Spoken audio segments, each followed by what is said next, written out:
On va passer à notre table ronde. Une table ronde au plus près de vos préoccupations et de votre quotidien, puisqu'il s'agit d'aborder ce qu'est la place de vos établissements, ce qu'est la place de l'établissement, quelle place primordiale l'établissement joue ou devrait jouer. Et pour en débattre, donc, j'invite à me rejoindre nos invités.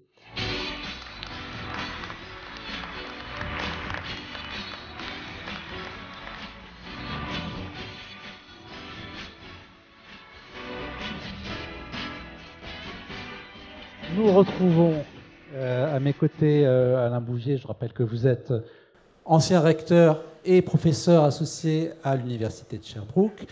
Bernard Hugonnier, professeur à l'Institut catholique Paris, ancien directeur adjoint éducation au sein de l'OCDE. Et Philippe Richard, toujours secrétaire général de l'OIEC. Merci à vous pour votre participation à cette table ronde. Dans le prolongement de vos interventions de cet après-midi, alors cet échange est placé sous l'intitulé suivant: l'établissement premier au cœur du système éducatif. Je vous rappelle que vous pouvez réagir et poser des questions sur Twitter avec le hashtag SNEL 2022 ou bien par SMS au 07 49 12 69 29. Alors, Alain Bouvier, vous qui avez été recteur, comment est-ce que vous réagissez à la lecture de cet intitulé, l'établissement premier au cœur du système éducatif? Parler de primauté en France, parler de primauté de l'établissement, est-ce qu'on est dans le registre de la réalité, de l'objectif, de l'utopie? Oui, je trouve très intéressant que vous envisagiez ainsi la question concernant le rôle et l'importance de l'établissement scolaire. Parce qu'en fait, au moins en France, ça ne va pas vraiment de soi. Il y a d'abord, où il y a eu, les choses bougent bien entendu, il y a eu un grand nombre dans le second degré d'enseignants qui ne veulent entendre parler que de la discipline dont ils estiment avoir la charge, tout le reste étant sans importance.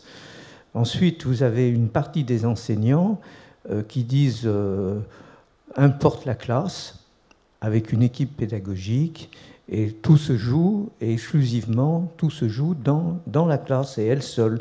Sous-entendu, ce qui se passe à côté, même avec la documentation, même avec l'informatique, même avec les parents, est secondaire.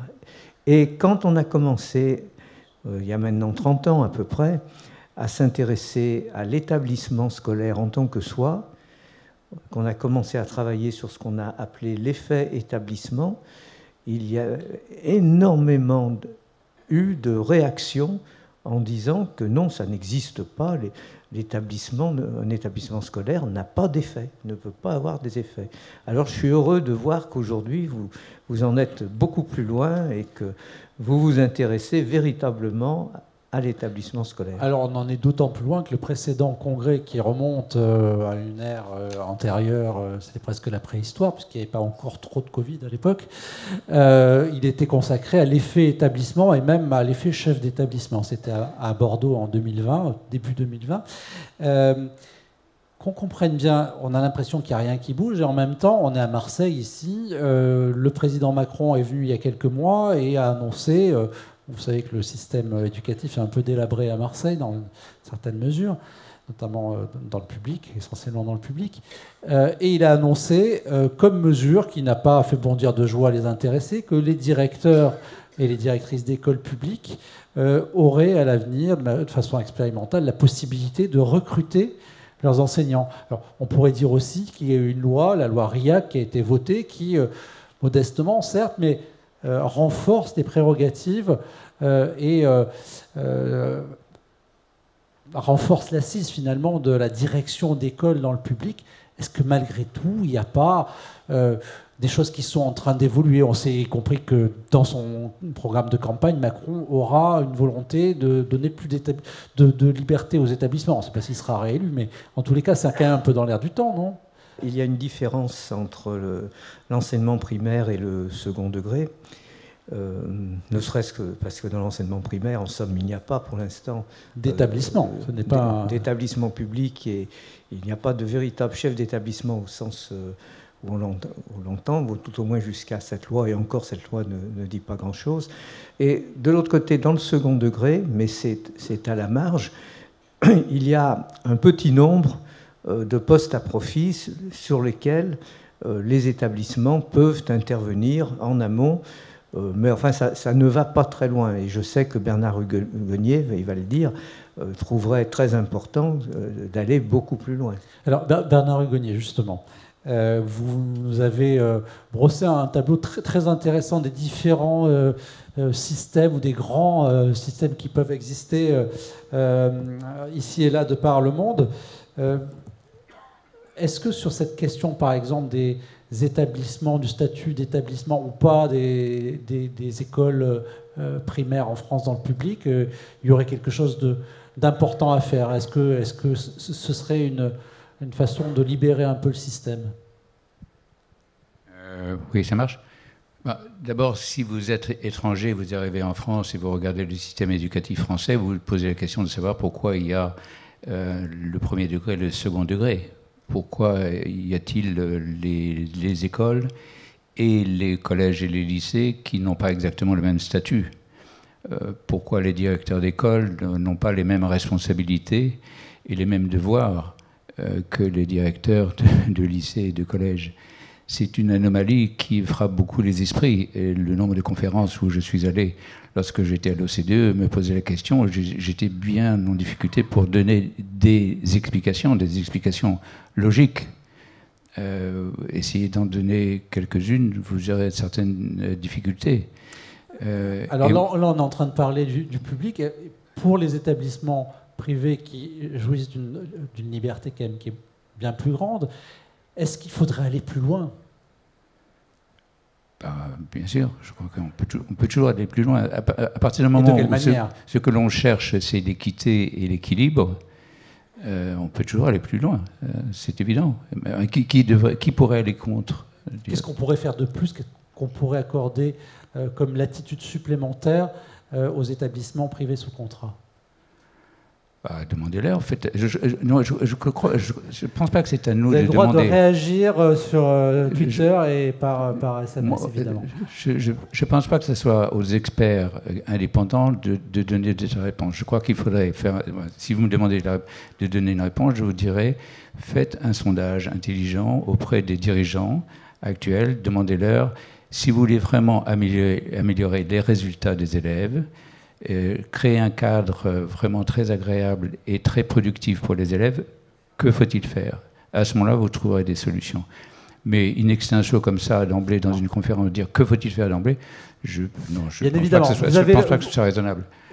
Je ne sais pas si Alain partage mon sentiment, mais ce sont ceux qui ont les mains sur les manettes qui peuvent vous dire exactement ce qu'il faut faire. Bien entendu. Alors, on sait très bien que comparer différents systèmes éducatifs, c'est quelque chose d'assez périlleux et qui a ses limites. Malgré tout, vous êtes un grand spécialiste des systèmes éducatifs, et donc, avec le regard qui est le vôtre, peut-être que vous sauriez pointer certaines petites choses qui pourraient servir de déclic dans le système éducatif français. Et en tout cas, on a envie de vous demander, est-ce que les pays qui sont les plus performants, qui par exemple sont les bons élèves de PISA, est-ce que ce sont la plupart du temps des pays qui, chez eux, accordent une grande autonomie aux établissements? Et on a vu dans votre présentation qu'il fallait aller voir un petit peu plus près, parce que un certain mode d'autonomie qui porte, par exemple, sur la gouvernance, si j'ai bien compris, si j'ai bien lu, c'est moins important en termes de résultats sur les performances pédagogiques qu'une autonomie qui porte vraiment plutôt sur l'enseignement. Alors, la façon dont je répondrai, c'est la chose suivante, c'est que le maître mot en la matière, c'est modernisation. Si vous regardez exactement ce que fait le gouvernement actuel depuis même 10-15 ans, parce que je ne vais pas me concentrer sur les 5 dernières années, je crois que la politique de modernisation en France du système éducatif manque. De quoi s'agit-il lorsqu'on parle de modernisation? C'est simplement se fixer comme objectif de moderniser les établissements. Moderniser les établissements, c'est se dire que faut-il faire pour que les élèves aient de meilleurs résultats, que faut-il faire pour qu'on utilise les techniques les plus modernes d'enseignement, que faut-il faire pour que l'ensemble des opérateurs, c'est-à-dire aussi bien les chefs d'établissement que les enseignants, que l'ensemble des autres personnels aient les meilleurs outils pour performer de la meilleure façon. Est-ce qu'il y a véritablement une telle politique qui est mise en œuvre en France? La réponse est non. Alors si je reprends ma question, pardonnez-moi, j'insiste un peu, mais je suis un peu maniaque et je vais parler beaucoup d'autonomie, mais ça, c'est quand même au cœur. La réponse est oui, bien sûr, l'autonomie fait partie de ça. Est-ce que les pays qui sont les plus performants dans PISA, par exemple, puisque vous avez travaillé longtemps pour l'OCDE, alors les Singapour, que sais-je, l'Estonie, la Finlande, etc. Est-ce que ces pays, ce sont des pays qui accordent un grand degré d'autonomie à Oui, bien leurs sûr, mais établissements? l'autonomie, c'était un facteur parmi, je sais pas, une vingtaine, c'est pas simplement l'autonomie. L'autonomie, bon, parce que si vous dites l'autonomie, on a peu l'impression qu'il suffit de donner l'autonomie et tout va fonctionner au mieux. Non, c'est pas tout. Ça serait fantastique si c'était aussi simple. Alors, Philippe Richard, vous l'avez dit, le pape ne parle pas vraiment d'école, il parle d'éducation. Je me mets à la place de nos congressistes. On ne sert à rien, on est un acteur parmi d'autres. Enfin, ils ont quand même, les enfants, 26 heures, 30 heures, 24 heures, 30 heures, 35 heures à l'école, au collège, au lycée, dans la semaine. Pourquoi est-ce que le pape François ne parle pas des écoles, de l'école, voire des établissements qui pourraient jouer un rôle primordial? Alors, en fait, vous avez tout à fait raison de dire qu'il ne parle pas des écoles en tant que telles. On a écouté ces différents discours. Enfin, il parle des écoles de temps en temps quand même, il ne faut pas non plus exagérer. Mais quand, par exemple, il a énoncé le pacte éducatif global le 15 octobre dernier, tous les observateurs écoutaient et puis à aucun moment on n'a entendu le mot école ni même le mot université. Et il a fait un certain nombre de propositions de l'éducation. Alors en fait l'idée de François, c'est de dire que si on parle de l'école, on donne à l'école un statut très particulier qui enferme un peu. Et son idée, c'est de considérer l'école une école ouverte et ouverte sur les autres acteurs éducatifs, de mettre l'école, comme on l'a dit tout à l'heure, en communauté d'apprentissage avec d'autres acteurs éducatifs, comme par exemple, il insiste beaucoup sur les clubs de sport dans une ville. Bon. Donc une idée de coéducation à équidistance, à part égale, avec par exemple les clubs de sport, avec les mouvements, avec le scoutisme, etc. Et donc simplement de faire en sorte que l'école n'est pas un monopole de l'éducation, qui soit légitimé simplement par la transmission de connaissances, mais que l'école soit vraiment un lieu d'apprentissage d'un certain nombre de valeurs humanistes qui obligent, pour ce faire, à aller à la rencontre des autres, non seulement qui sont différents, mais qui ont un apport différent en termes éducatifs. D'accord. Alors, si je peux me permettre de trahir une petite conversation que vous avez eue précisément avec le pape François, on a l'impression ici que, vu de France, que les établissements catholiques bénéficient d'une marge de liberté, d'une latitude bien plus grande que les établissements publics. Et pourtant, le pape François, il vous a demandé, est-ce que les écoles catholiques sont vraiment libres en France? Enfin, est-ce qu'il y a une place pour la liberté dans le contrat? Est-ce que ce ne sont pas, pour reprendre un terme employé par mon voisin de droite, est-ce que ce ne sont pas des écoles étatiques, comme je l'ai entendu tout à l'heure? Comment est-ce que vous avez répondu? Alors oui, c'était assez surprenant. Donc il m'a demandé, mais en France, est-ce que les écoles catholiques sont vraiment des écoles catholiques? Alors j'étais un peu surpris, je lui ai dit, pour ma part, je pense que oui. Il m'a dit, mais pourtant les enseignants sont payés par l'État. Et donc j'ai compris qu'en fait, il faisait référence à une conception de l'école catholique qui n'était pas la conception française, mais que c'était la conception latino-américaine d'une école qui n'est pas subventionnée par l'État. Et d'ailleurs, au passage, il faut vraiment considérer que l'école catholique, dans le monde entier, est très peu subventionnée par l'État. Il y a peu d'exemples. La France est l'exemple typique d'un contrat, d'une loi qui permet justement d'associer d'associer les écoles catholiques au service public de l'éducation. Hein, les écoles catholiques ne sont pas de l'éducation nationale, mais participent au service public de l'éducation. Et ça, c'est une expérience typiquement française qu'on retrouve dans quelques pays. Enfin, M. Gonier doit certainement voir de quoi je parle. Hein.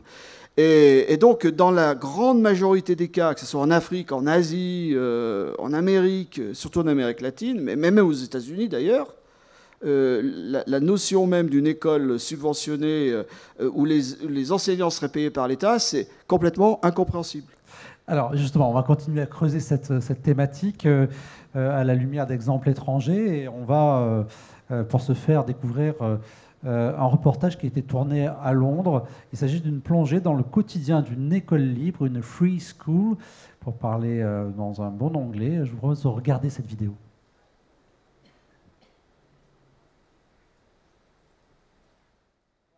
Nous nous dirigeons vers une free school, La Fontaine Academy, située dans le sud-est de Londres, à Bromley. En 2014, un collectif de parents résidant dans le même quartier décide de créer leur propre école avec une idée commune, favoriser l'apprentissage du français. Madame, tout va bien, ça veut dire quoi? Tout va bien. Ça veut dire quoi? The energy and the volunteers and the skills, actually, of the professional skills and personal skills of the families in the school community really do contribute positively to what we can achieve together. Tout va bien. I really value my choice immensely because I looked at 8 different schools, actually. And we're very lucky in this particular area that the choice is so diverse. It's not always the case. Pour cela, le Parent Teacher Association, le PTA, a choisi un directeur français, Sébastien Chaplot. Nous avons une flexibilité par rapport à notre cursus, ce qui nous permet d'enseigner les matières que l'on enseigne dans toutes les écoles d'État en Angleterre. Mais en plus de ça, on enseigne le français tous les jours à tous les enfants pendant une demi-heure. I felt very strongly that when I met Sebastian Chaplot, our headmaster, and understood his personal opinions and the ethos of the school, that it was very much a progressive mentality and approach to education. And for me, that's exactly what I wanted for my children. So we joined in a flash. Mais ce jour-là, quelqu'un sonna à la porte. Le monde tel qu'il est en ce moment n'est pas génial. Monsieur, tout va mal. En tant qu'école, on croit fortement que ce que l'on fait d'un point de vue local, donc des relations très soutenues avec nos parents, avec les familles de l'école et les voisins de l'école, nous permet de transformer le monde en général.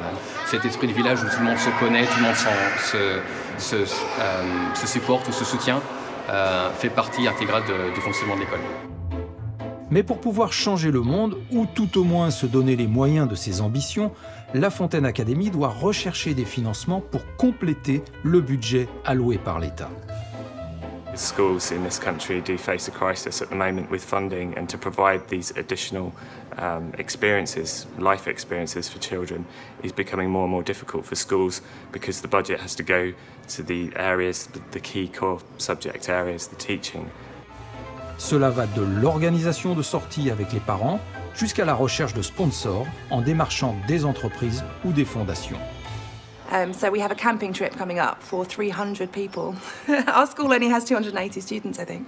And that's a really great community event that obviously people will pay to join. But that will really mean that people can spend more than the 10 minutes it takes to drop off your child or pick up your child together and build up friendships over the weekend and make money for school.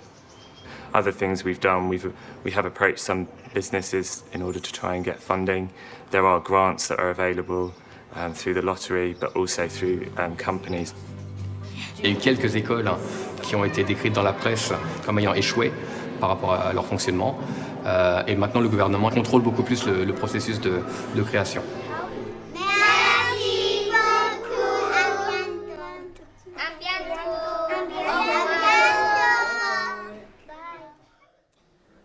Alain Bouvier, bon, un petit voyage intéressant en Angleterre. On n'est pas très loin de l'esprit des écoles hors contrat, me semble-t-il. Est-ce que c'est l'autonomie dont vous rêvez pour le système français ?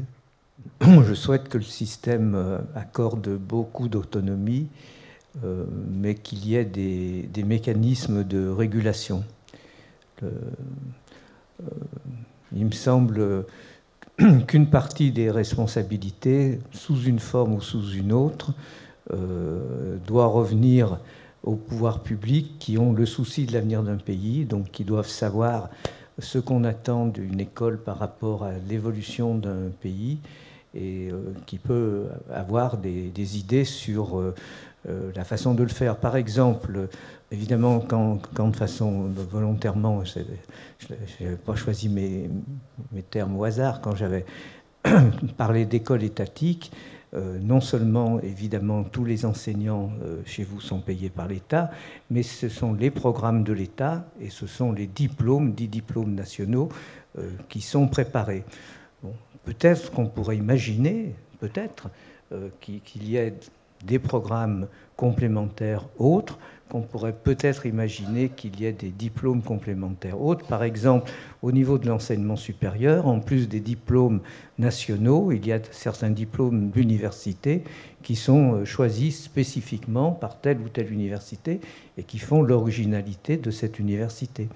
Voilà, donc je pense qu'il y a un éventail des possibles, mais en même temps, je crois qu'il y a besoin, au nom de l'État, au nom de la société dans son ensemble, d'un certain mécanisme de régulation globale. Donc vous ne croyez pas à la main invisible du marché éducatif, si je comprends bien. Alors là, mais c'est vraiment tout à fait personnel. Ouais. J'en vois très très bien, d'ailleurs ça a été dit tout à l'heure avec l'exemple du Chili, et je connais très très bien un certain nombre d'exemples en Angleterre qui nous feraient dresser les cheveux sur la tête. Alors justement, Bernard Hugonnier, là on voit que ce modèle d'une free school fonctionne parfaitement bien dans un quartier UP de Londres, avec des parents qui appartiennent sans doute pour beaucoup au CSP+. On n'a pas exactement, on ne vous indique pas quel est le montant des frais d'écolage, mais on peut imaginer qu'ils ne sont pas totalement négligeables. Est-ce qu'un modèle comme ça pourrait fonctionner ailleurs dans le pays, en Angleterre, dans une petite ville industrielle qui a en proie à un fort taux de chômage, avec beaucoup de précarité? Ou est-ce que ça peut fonctionner qu'avec des gens riches? Alors, à partir du moment où il y a des gens riches, ça peut fonctionner très très bien. J'imagine, j'ai aucun doute que ça peut fonctionner. Ce dont il faut se souvenir, c'est que nous avons un service public en France et qu'il faut protéger ce service public en France, et que l'école religieuse en France fait plus ou moins partie de ce service public. C'est ce que vous avez dit. Et je crois que, bon an, mal an, ça fonctionne bien. Ce qu'il faut, c'est l'améliorer. On est bien d'accord là-dessus. Alors, ce qu'il faut faire d'une manière ou d'une autre, c'est améliorer, accroître l'autonomie. De quelle autonomie doit-on parler? À mon sens, sans être quelqu'un qui est complètement convaincu par le libéralisme, je crois qu'il y a deux questions qui sont absolument indispensables. La première, c'est bien sûr le recrutement par le chef d'établissement des enseignants, et le deuxième, c'est l'évaluation des enseignants par le chef d'établissement. Je vous signale tout à fait par hasard que l'étude auquel j'ai fait référence tout à l'heure par la Cour des comptes a fait cette préconisation. Donc c'est une préconisation que je fais depuis longtemps, mais j'étais ravi de voir que la Cour des comptes, c'est pas négligeable si vous voulez, la Cour des comptes fait cette même préconisation. Donc ça va, à mon sens, dans le bon sens. Mais le pendant de cette préconisation, de ces deux préconisations, c'est qu'il faut qu'il y ait une évaluation des établissements. Alors, évidemment, et qu'on en tire les conséquences. C'est-à-dire qu'une évaluation qui montre qu'il y a des faillites, enfin il y a des écueils, il y a des erreurs, eh bien il faut bien entendu que ceux qui ont commis ces erreurs, d'une manière ou d'une autre, je ne veux pas dire qu'ils devraient être punis, mais il faudra qu'on en tire les conséquences. Les conséquences, ce n'est pas forcément la punition, c'est une formation complémentaire. Bon. Juste pour revenir à cette... Et simplement pour terminer, je crois qu'il faut considérer qu'un établissement, c'est une entreprise comme une autre, une entreprise d'éducation. Une entreprise d'éducation doit avoir les moyens pour réussir, et donc le rôle d'un service public, et pour l'instant je suis désolé de dire que le service public de l'éducation en France n'est pas un réel service public, parce que Vous pouvez trouver une école ou un établissement qui fonctionne bien, mais par ailleurs, et pas très loin, vous avez un autre établissement qui ne fonctionne pas très bien. Et donc, si vous avez votre enfant qui est dans tel ou tel établissement, vous n'aurez pas la même qualité d'éducation. Donc, vous n'avez pas franchement un service public en France. Donc, il faut remédier à cela. Sur cette question de l'équité territoriale, quand on regarde la vidéo sur cette free school à Londres, on se dit, bon voilà, est-ce qu'en imaginant qu'on généralise un tel système, on n'aurait pas des disparités terribles, y compris dans le même quartier en Angleterre? Est-ce qu'il existe malgré tout à l'étranger des systèmes dans lesquels il y a vraiment une grande autonomie, notamment l'autonomie dont vous parlez là, de recrutement, d'évaluation des enseignants par les chefs d'établissement. Donc une grande autonomie qui aille de pair malgré tout avec une équité territoriale. Non, ça n'existe pas. Vous ne faites aucune illusion, ça n'existe pas. Il y a des disparités terribles dans le monde entier. Et à commencer bien entendu dans les pays en développement. Vous pouvez trouver dans tous les pays en développement des écoles privées. Dans tous les pays en développement, il y a des écoles privées parce que le service public n'existe pas. Tout simplement. Je peux vous donner deux exemples que je connais très bien. C'est ce qu'on appelle les écoles Borlett à Haïti. Ça s'appelle Borlett parce qu'il y a une loterie nationale qui s'appelle la loterie nationale Borlett. Et la loterie nationale est ainsi faite que même si vous gagnez le gros lot, quand vous avez gagné le gros lot, on vous dit on est désolé, mais finalement, il y a 5 personnes qui ont gagné le gros lot unique. Donc vous voyez l'arnaque. Bon. Et les écoles privées, c'est exactement la même chose. Il n'y a pas d'école publique en Haïti. Bon. Et à Madagascar, c'est le deuxième exemple que je connais bien, c'est exactement la même chose. Donc à partir du moment où vous n'avez pas une école publique, vous avez des inégalités qui sont encore plus criantes que ce que vous connaissez en France. Alors quoi qu'il en soit, de l'autre côté de la Manche, l'autonomie des établissements, elle est vraiment ancrée dans le système éducatif. Et je vous propose d'écouter dans une nouvelle vidéo ce qu'en dit Maureen McKenna, qui est la directrice de l'éducation au sein de la municipalité de Glasgow en Écosse. In Glasgow, we run a very empowered system. I don't do very well with people telling me what to do. So I never get into a position where I instruct head teachers. I want it that they feel that professional responsibility to make their decisions to suit their communities. We're a really big city, and we have lots of different communities across the city. So it's really important that our schools develop a curriculum and a way of working that meets the needs of their local community in partnership with their local communities. So I can't dictate a Glasgow curriculum or whatever. So I think we work a very empowered system, and our head teachers report that they feel empowered. They feel supported, but they equally feel challenged. They know where my expectations lie, and they strive to achieve them. My view is that education is complex, it's multi-layered, and it's about getting that power balance right and knowing when you need to get up close and personal and when you need to stand back. I believe you do it through creating the right culture and ethos and through people wanting to work in that way because they see the benefits of it, not because there's a dot of legislation telling me what to do, because legislation never gives you the answers. It just creates more problems in courts, makes money for lawyers.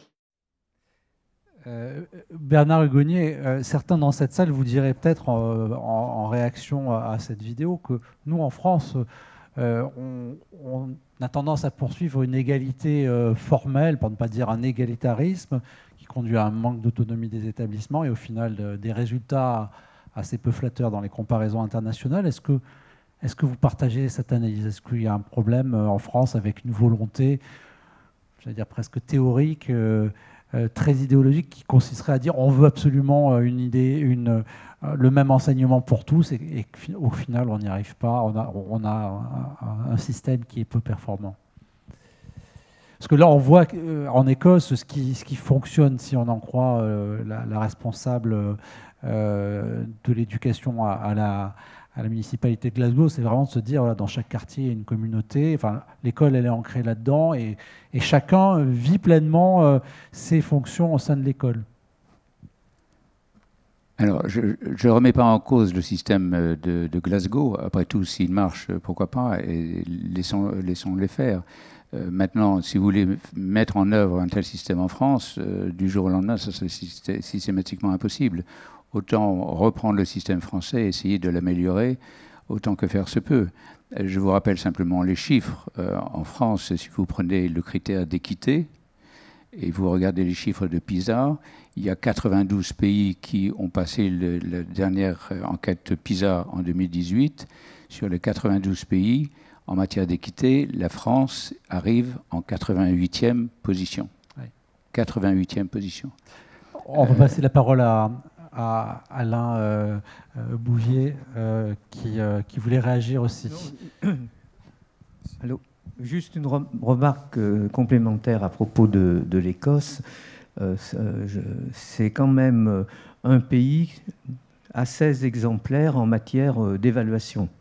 Et c'est souvent des experts écossais que l'on sollicite quand on veut réfléchir à des procédures nouvelles, à une autre façon de faire. Et ils le savent. Ils savent que tout le monde regarde ce qu'ils font en matière d'évaluation. Philippe Richard, on a entendu le mot communauté. Alors dans le vocabulaire des catholiques, le mot communauté, il a une importance toute particulière. Est-ce qu'en matière d'éducation, la communauté, c'est vraiment une référence? Oui, bien sûr. D'abord, on utilise beaucoup le terme, on a beaucoup utilisé et on utilise encore le terme de communauté éducative. Et ça, c'est un terme qu'ensuite l'éducation nationale a repris parce que l'éducation nationale a considéré que ce terme était intéressant. La communauté éducative signifie une réunion de personnes qui sont engagées dans un acte éducatif à différents niveaux d'engagement et qui ont une solidarité par rapport à l'acte éducatif, quel que soit leur positionnement dans l'établissement. Et si on veut faire en sorte que la fonction de professeur ne soit pas celle d'une profession libérale dans sa classe et qui se confronte à d'autres professions libérales dans d'autres classes, il faut bien qu'on crée cette communauté-là et qu'on la fasse vivre surtout. Enfin, bon, dans l'enseignement catholique, on connaît ça déjà depuis pas mal de temps. Hein. Les plus anciens se rappellent les assises, enfin, etc. Et ça, c'est vraiment intéressant. Et cette communauté-là, on peut aujourd'hui, par exemple, la développer aussi autour de tout ce qui est le travail entre pairs, le travail d'analyse de pratique entre les enseignants. Même, je crois que les techniques d'inspection aujourd'hui reposent beaucoup plus sur le travail d'équipe que le travail individuel et personnel. Hein. Juste en quelques mots, est-ce que, dans l'exemple qu'on voit, à vouloir adapter chaque école aux besoins, aux aspirations de sa communauté locale, et évidemment en Angleterre, enfin, et en Grande-Bretagne, en Écosse, etc., le terme de communauté, il a une acception un peu particulière qui n'est pas forcément la nôtre, mais est-ce qu'à vouloir à tout prix adapter l'école à la communauté dans laquelle elle évolue, on ne risque pas, bon, d'une part, certes, on conforte l'école, on renforce son assise, mais est-ce qu'on ne risque pas d'enfermer ses élèves dans les frontières de cette communauté? Justement, enfin, la communauté éducative, c'est un groupe d'éducateurs, on est bien d'accord. Et ce groupe d'éducateurs est solidaire dans ce qu'on pourrait appeler un projet éducatif qui lui-même doit ouvrir à l'extérieur. On ne vient pas dans une école parce qu'il y a une communauté éducative qui est sympa. On vient dans une école parce que cette école a un projet éducatif qui est servi par une communauté éducative, qui croit à ce projet éducatif et qui met tout en œuvre pour que l'acte éducatif soit ouvert sur l'extérieur. Voilà, je pense que... Et donc un enracinement qui permet ensuite à l'élève, en grandissant, d'aller vers le monde, vers l'extérieur. En tout cas, c'est l'objectif numéro 1, c'est de faire en sorte qu'un élève ne puisse jamais considérer que la seule communauté dans laquelle il est, c'est sa salle de classe. Alors, je vous propose qu'on regarde une dernière vidéo dans laquelle le sociologue de l'éducation François Dubé nous livre sa vision de l'autonomie. L'autonomie, c'est une rupture. L'idée d'autonomie, c'est une rupture, mais c'est une rupture qui s'impose de plus en plus parce que, avec la massification, les publics scolaires se sont tellement transformés que les établissements s'épuisent à s'adapter à leurs élèves. Bon, ce qui est inévitable. Je veux dire que pendant très longtemps, les élèves étaient tellement triés que ceux qui ne jouaient pas le jeu étaient écartés. Aujourd'hui, donc l'autonomie devient une sorte de nécessité d'adaptation. Et puis en même temps, comme il y a un quasi-marché scolaire, avec les choix des parents, des filières, etc., je rappelle quand même que 20% des élèves sont dans le privé en France et que 40% des élèves passent une fois dans le privé. Quand même beaucoup. Et si vous comptez ceux qui se débrouillent avec la carte scolaire dans le public, ça commence à faire beaucoup de monde. Donc, l'autonomie est apparue comme une sorte de nécessité fonctionnelle, légitimée par les expertises internationales qui montrent que là où il y a un peu d'autonomie, c'est mieux. Alors, ça pose un problème.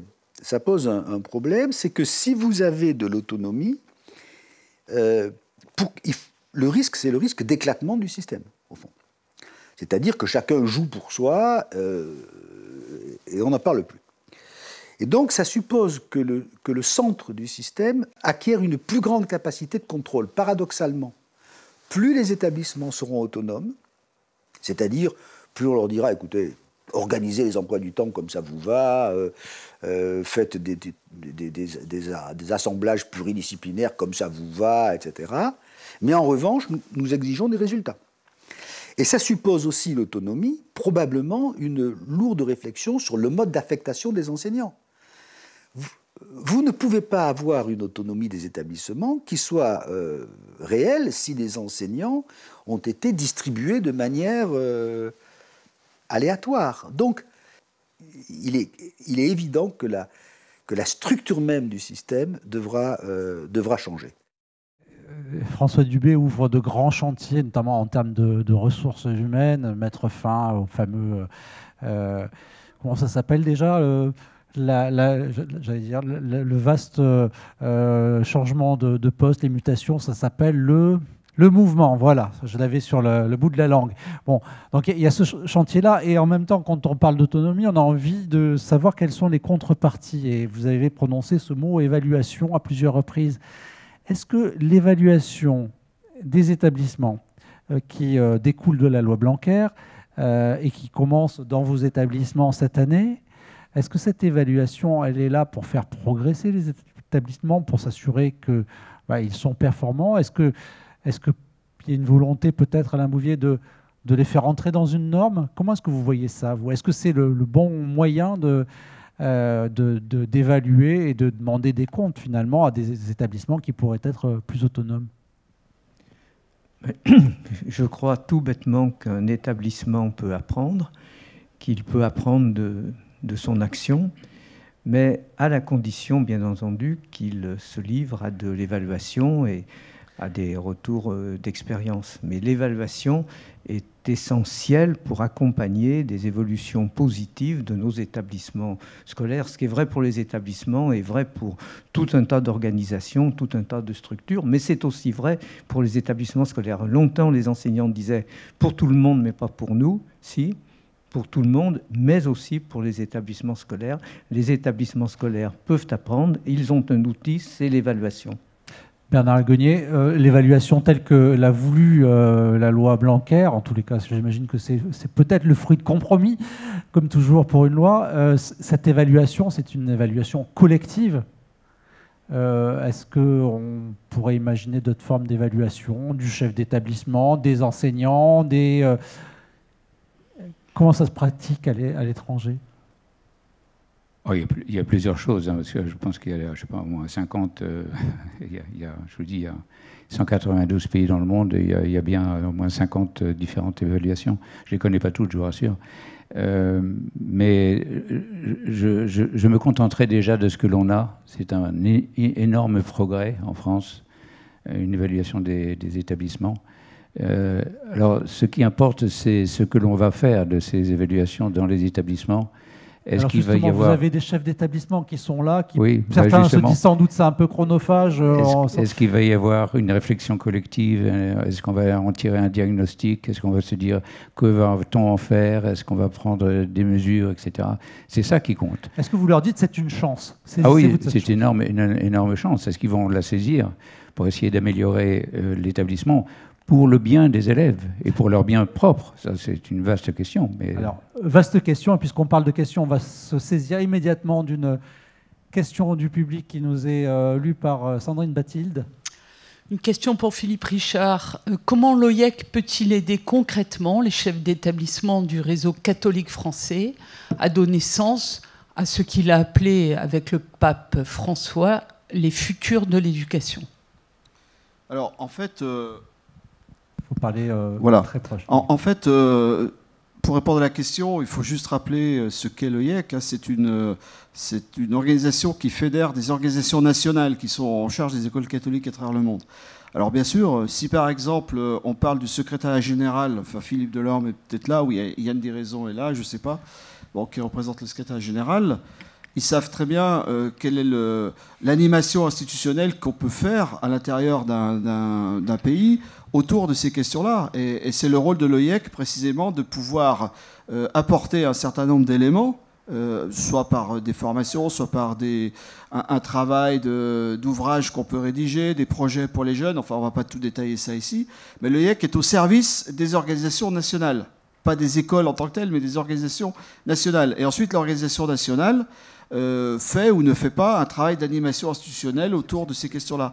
Alors, je pourrais prendre beaucoup d'exemples. Il n'y a pas longtemps, par exemple, j'ai été soutenir un travail en Albanie, qui est un petit pays émergent d'une période très très dure, et qui, à l'aide du Pacte éducatif mondial, a rassemblé dans une salle comme ça, pendant une journée, tous les acteurs de l'éducation, les ministres, la presse, les organisations non gouvernementales, etc., pour un vrai travail ensemble sur comment on va, en Albanie, se coltiner la question des futurs de l'éducation en Albanie.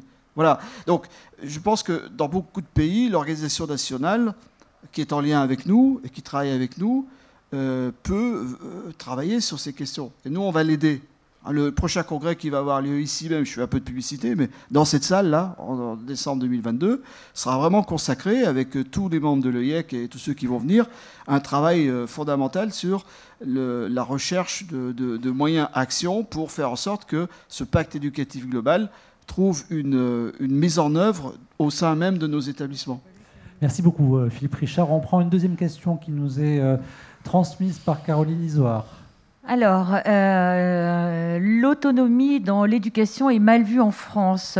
Est-ce juste le pouvoir bloquant des syndicats? Alors, une question qui s'adresse peut-être à Monsieur Bouvier. Monsieur le recteur Alain Bouvier.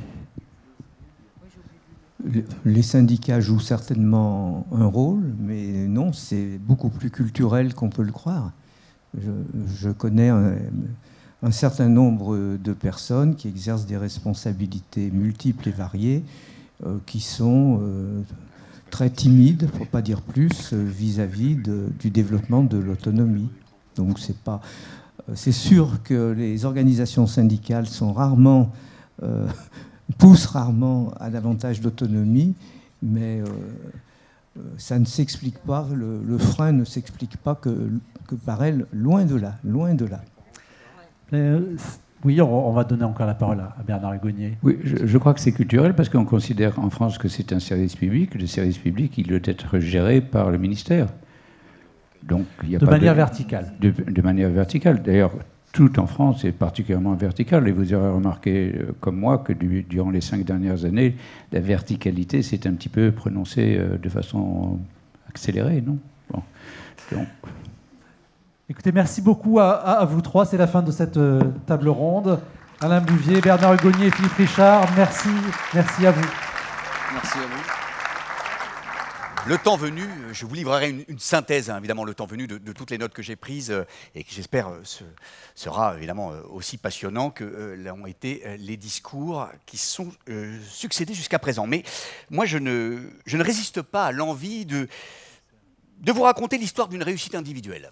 Oui, une réussite qui donne matière à réflexion, une fable moderne qui permet peut-être d'envisager la façon de lutter contre les déterminismes sociaux, les disparités liées aux revenus des parents. C'est l'histoire de Frédéric et Marie, émigrés allemands qui se réfugient au pays de la liberté. De leurs 5 enfants, l'itinéraire de l'avant-dernier est particulièrement intéressant. Dissipé, élève peu assidu, il aspire pourtant à de grandes choses et rêve de devenir un bâtisseur. renvoyé de l'établissement catholique de Fordham dans le Bronx, il file à 13 ans dans un internat militaire aux méthodes strictes et parvient, à force de ténacité, à obtenir un diplôme de comptabilité immobilière à l'université de Wharton, tout en enchaînant les petits boulots dans l'entreprise familiale. Avec son premier $1 million, prêté par son père, il se lance dans la rénovation d'un hôtel de luxe, qui fera faillite, faute de trésorerie suffisante, mais il n'abandonne jamais. Et tel un phénix, il renaît après chaque faillite qui lui est infligée dans ses affaires immobilières. 6 faillites au total, mais qu'importe. L'opiniâtreté est la marque de fabrique de notre jeune homme, qui lui vient sans doute de son éducation chez les jésuites, et de la confiance en sa destinée. Si bien que le 25 juin 1999, le ciel lui envoie un message fort. Il touche $400 millions d'héritage suite au décès de son père et grâce à un montage particulièrement intéressant, il ne paye que très peu de droits de succession.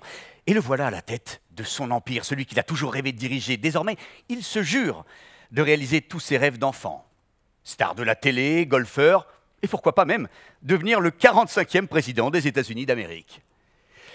Moralité, travaillez, prenez de la peine, c'est le fond qui manque le moins. Mais le père fut sage de lui montrer avant sa mort que l'héritage est un trésor. Bon, écoutez, moi je vous délivre une fable, vous en faites ce que vous voulez, voilà, il y a des cas pour lesquels l'école ne peut rien, d'un côté ou de l'autre, c'est comme ça. Voilà, alors que faire pour ceux qui se retrouvent à la marge? Écoutez, c'est tout un programme. Merci.